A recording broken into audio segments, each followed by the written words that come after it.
বড়দিনে কেবল cake, Santa Claus, গির্জা এবং পার্ক স্ট্রিটে হই হই নয়, বড়দিনে বাংলা ইন্ডাস্ট্রিতে ছড়িয়ে আছে বিনোদনের রসদ। মুক্তি পেয়েছে দেব অভিনীত খাদান এবং শুভশ্রী গঙ্গোপাধ্যায় অভিনীত ছবি সন্তান। তালিকায় আছে ৫ নম্বর স্বপ্নময় লেন। খাদানে দেব শুধু অভিনেতাই নয়, সহপ্রযোজকও বটে। ৮ বছর আগে দেব শুভশ্রীর সিনেমা মানেই বক্স অফিসে ঝড়। তাদের বিচ্ছেদের পর একসঙ্গে সিনেমা করাও বন্ধ করেছেন। ৮ বছর আগে শুটিং করেছিলেন ধূমকেতু, তা এখনো রিলিজ হয়নি। ৮ বছর পর একই দিনে রিলিজ করলো দেব অভিনীত খাদান এবং শুভশ্রী অভিনীত সন্তান।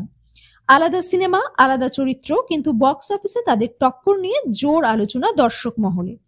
রানা সরকার প্রযোজিত, কৌশিক গঙ্গোপাধ্যায় পরিচালিত ধূমকেতু ছবিটির জন্য অধীর আগ্রহে অপেক্ষা করছে দর্শক। শুক্রবারই রানা সরকার আশার আলো জাগালেন, তবে রয়েছে কিছু শর্ত। সোশ্যাল মিডিয়ায় তিনি লেখেন, ধূমকেতু রিলিজ হবে খাদান আর সন্তান দুটো সিনেমা হিট হলে। দেব এবং শুভশ্রী দুজনকেই হিট করাতে হবে। ধূমকেতু নিয়ে দেব এবং প্রযোজকের মধ্যে মতানৈক্য তৈরি হয়, তাই ছবিটিও মুক্তি পায়নি। সংবাদ মাধ্যমকে তিনি বলেন, দেবের সঙ্গে এই নিয়ে আমার কথা হয়েছে ও ছবির মুক্তি নিয়ে আশাবাদী।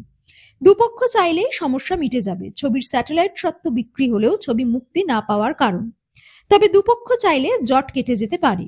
ধূমকেতু মুক্তির আগে জল মেপে নিতে চান প্রযোজক। সন্তান খাদান হিট হলেই তিনি বুঝবেন দেব শুভশ্রীর একসাথে চাহিদা আছে।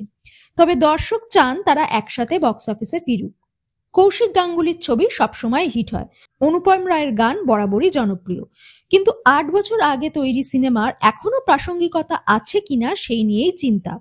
তবে কৌশিক গঙ্গোপাধ্যায়ের পরিচালনা, দেব শুভশ্রী জুটি, অনুপম রায়ের গান সব মিলিয়েই ধূমকেতুতে আছে ভরপুর বিনোদন।